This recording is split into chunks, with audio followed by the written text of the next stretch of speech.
بسم الله الرحمن الرحيم. السلام عليكم أصحاب تقاليق ولالكينا عبد الرحمن علي حسن كسو دوالا جنالك كابتن عاقل.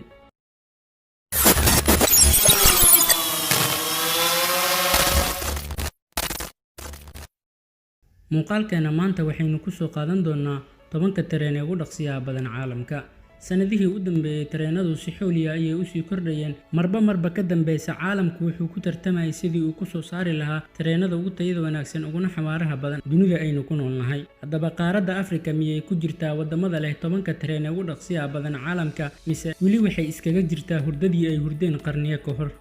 weligaa ma isweydiisay wadankee ayaa laga leeyahay tareenada ugu tayada wanaagsan uguna xawaaraha badan dunida aynu ku noolnahay? muuqaalkeena maanta waxaynu uga hadli doonaa 10 tareen ee ugu xawaaraha badan kuwaas oo u xawaareeya sida rasaasta xabadda oo kale. mar kale ku soo dhawaada barnaamijka. kaalinta 10aad waxaa ku jira tareenka lagu magacaabo Dujiban Ice. tareenkani waxaa laga leeyahay dalka Germany. waa mid ka mid ah tareenada si xooliya u shaqeeya dunida aynu ku noolnahay. waxa uu shaqo bilaabay sanadkii 1985 waana tareenka 10aad ee ugu xawaaraha sare ee caalamka. xawaarihiisu waxa uu gaarayaa 205 mayl per hour oo u dhigmata 330 kilomitir per hour. waxay isku xawaaran yihiin tareenka loo yaqaano Koreal KTX ee dalka South Korea. marka aan eegno dalka laga leeyahay tareenkani, waa tareenka ugu fiican uguna xawaaraha sare ee dalka Germany. waxa uu isku xiraa qadadka dalka Germany iyo dalka Denmark. sidoo kale xawaaraha tareenkani waxay ku qaadanaysaa kaliya 8 saacadood in uu jiro magaalooyinka Berlin iyo magaalada Basel.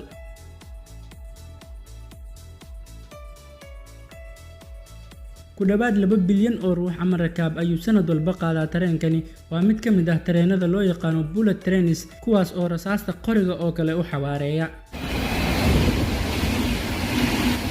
kaalinta 9aad waxaa ku jira tareenka lagu magacaabo Haramain Western Railway. tareenkani waxaa laga leeyahay dalka Sacuudi Carabiya. sidoo kale waxaa loo yaqaanaa Makka Madina Railway. si uu uga mid noqdo 10 tareen ee ugu dhaqsiyaha badan caalamka, waxaa ku baxday qiimo dhan 9.4 bilyan oo dollarka Mareykanka ah. dhisidiisu waxay qaadatay ku dhawaad 10 sano. xawaaraha tareenkan waxa uu gaarayaa 217 mayl per hour oo u dhigmata 350 kilomitir per hour. waxa uu qaadi karaa 417 rakaab halkii mar. waxaa lagu qiyaasaa in uu qaado 60 milyan oo musaafiriin ah sanad waliba. tareenkan waxa uu u safraa labada magaalo ee Makka iyo Madiina, waana sababta loogu magac daray Makka Madina Railway. waxaana si public ah loo furay sanadkii 2018. waana tareenka kaliya ee wadan Islaam ah laga leeyahay ee ka mid noqday 10 tareen ee ugu dhaqsiyaha badan una xawaaraha sare ee caalamka.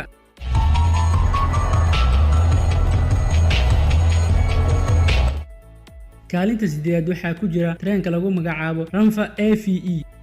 tareenkan waxaa laga leeyahay dalka Spain. waa mid ka mid ah 10 tareen ee ugu xawaaraha sare ee caalamka. xawaarihiisu waxa uu gaarayaa 217 mayl per hour oo u dhigmata 350 kilomitir per hour. waxay isku xawaaran yihiin tareenka lagu magacaabo Haramain Western Railway ee dalka Sacuudi Carabiya.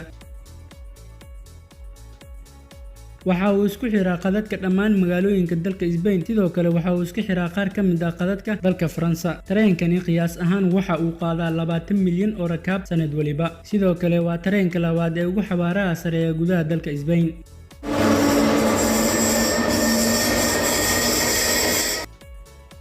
kaalinta 7aad waxaa ku jira tareenka lagu magacaabo Frecciarossa 1000. tareenkani waxaa laga leeyahay dalka Talyaaniga. sidoo kale waxaa loo yaqaanaa ETR 400. waxa uu ka shaqeeyaa shirkadda Italian Railway Company. xawaarihiisu waxa uu gaarayaa 220 mayl per hour oo u dhigmata 354 kilomitir per hour. waxa uu ka mid yahay tareenada ugu fiican uguna weyn qaaradda Yurub. dhisidiisu ama hirgelinta tareenkan waxa ay soo bilaabatay sanadkii 2008 waxaana la bilaabay in lagu safro tareenkan sanadka markuu ahaa 2015. waxa uu leeyahay 16 matoor oo awoodoodu ah mid buuxda oo la hubo. qiyaastii waxa uu qaadi karaa 485 rakaab halkii mar. waana tareenka labaad ee ugu xawaaraha sare ee gudaha dalka Talyaaniga.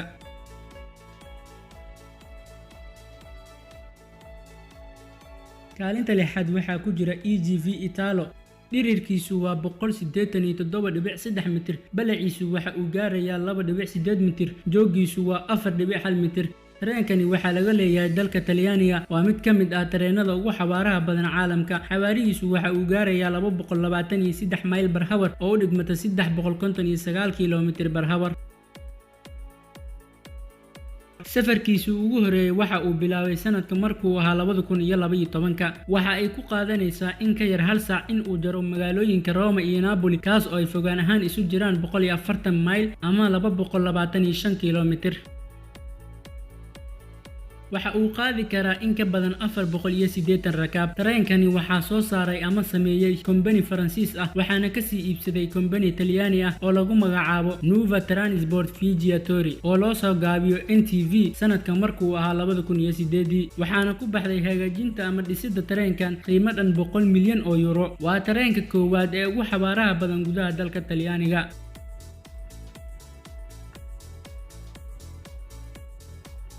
kaalinta shanaad waxaa soo galay tareenka lagu magacaabo Shinkansen E5H5. tareenkani waxaa laga leeyahay waddanka Japan. waa tareenka ugu dhaqsiyaha badan uguna tayada wanaagsan gudaha dalka Japan. xawaarihiisu waxa uu gaarayaa 224 mayl per hour oo u dhigmata 360 km/h. waxaa si wada jir ah u sameeyay shirkadaha kale ah Hitachi and Kawasaki Heavy Industry sanadka markuu ahaa 2014 ilaa 2015. shirkadda iskale tareenkani waxaa lagu magacaabaa East Japan Railway Company. waxaa ku baxday qiimo dhan 18 bilyan oo yen oo ah lacagta laga isticmaalo dalka Japan oo la mid ah 170 milyan oo dollarka Mareykanka ah.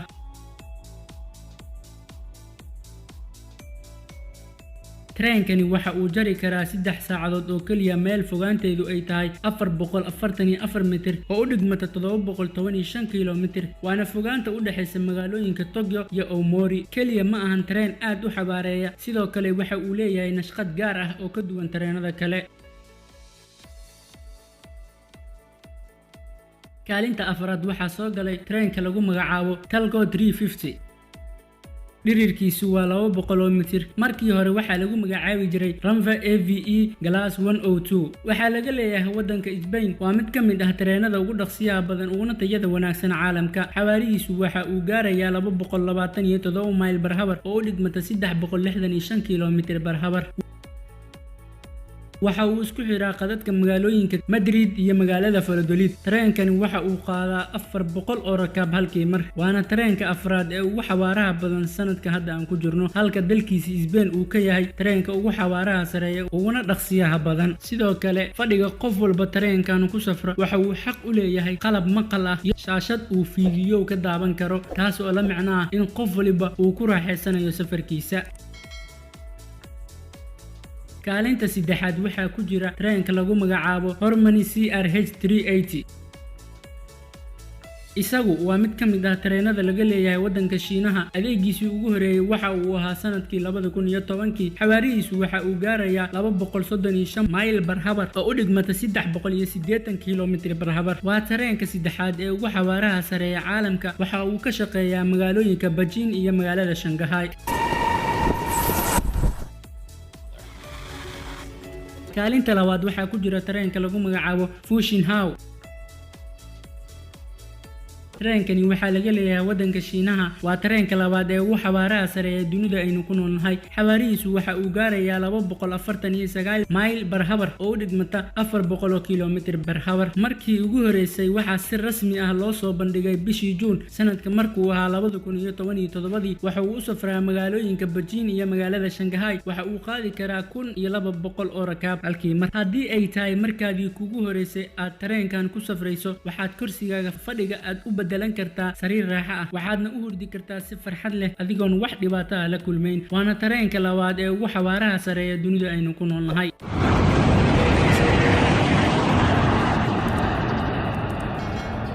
kaalinta koowaad waxaa ku jira tareenka lagu magacaabo Shanghai Maglev Train. waa tareenka ugu xawaaraha sareeya uguna dhaqsiyaha badan caalamka. tareenkani waxaa laga leeyahay waddanka Shiinaha. xawaarihiisu waxa uu gaarayaa 268 mayl per hour oo u dhigmata 431 km/h. celceliska xawaaraha tareenkani waxa uu gaarayaa 143 mayl per hour oo u dhigmata 430 km/h. waxa uu qaadi karaa 574 rakaab halkii mar. waxay ku qaadataa kaliya 7 daqiiqo inuu u safro airportka caalamiga ee Shanghai International Airport ilaa wadada Longyang Metro Station, taasoo micnaheedu tahay in tareenka Shanghai Maglev uu magaalada geeska gees ilaa gees kale ay ku qaadanaysa inuu u safro in ka yar 10 daqiiqo. Sidaa daraadeed, sanadka hadda aan ku jirno 2020, Shanghai Maglev train waa tareenka ugu xawaaraha sareeya una dhaqsiyaha badan caalamka.